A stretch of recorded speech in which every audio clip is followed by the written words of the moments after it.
देश भेजने का नहीं बल्कि हमले का पैटर्न भी बदल गया है। इस बार हमले की जानकारी मिलते ही मुस्तफा खामनेई ने तुरंत एक्शन लिया। IRGC के चीफ अहमद वाहिदी ने मिलिट्री कमांडर को हमले का आदेश दिया। आदेश मिलते ही मिलिट्री कमांडर ने सेना को हमले का आदेश दे दिया।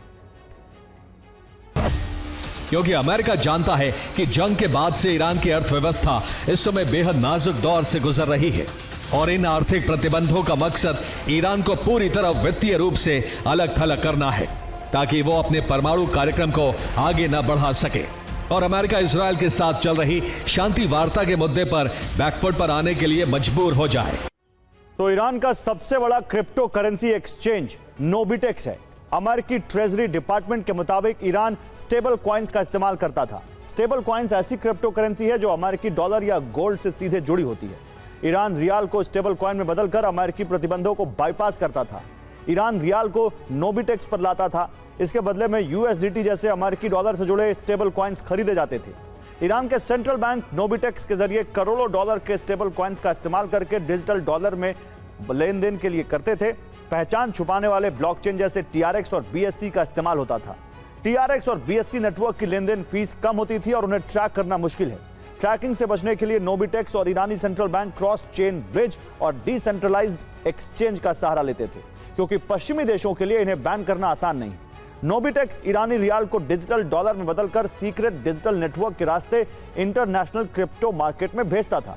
यह तरीका नकदी में तब्दील करने का एक सुरक्षित डिजिटल सिंडिकेट बना हुआ था।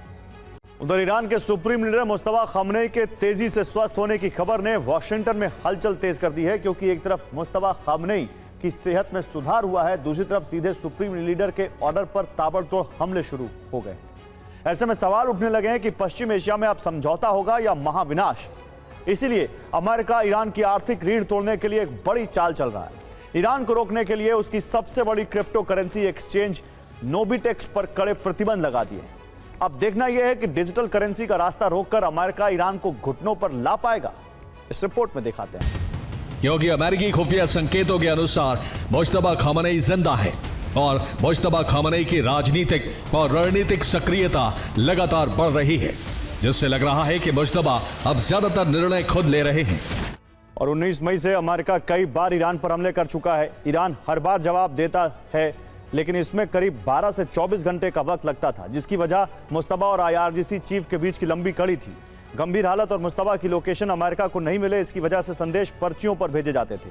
हमले की जानकारी सुप्रीम लीडर मुस्तफा खामनेई तक पहुंचती थी और उसके बाद मुस्तफा खामनेई का संदेश पहले वॉर सीक्रेट एजेंट को मिलता था। पहला war secret agent supreme leader का संदेश दूसरे वॉर सीक्रेट एजेंट को देता था।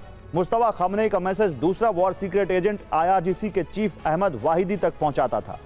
IRGC के चीफ अहमद वाहिदी सेना को हमले का जवाब देने का आदेश देते थे। इसके बाद ईरान अमेरिकी हमले का जवाब देता था, लेकिन इस बार ऐसा नहीं हुआ। अमेरिकी हमलों के तुरंत बाद ईरान ने अरब देशों पर हमले शुरू कर दिए क्योंकि अब खबर है कि सुप्रीम लीडर मुस्तफा की तबीयत में तेजी से सुधार हो रहा है और वो सीधा आदेश दे रहे हैं। अब सिर्फ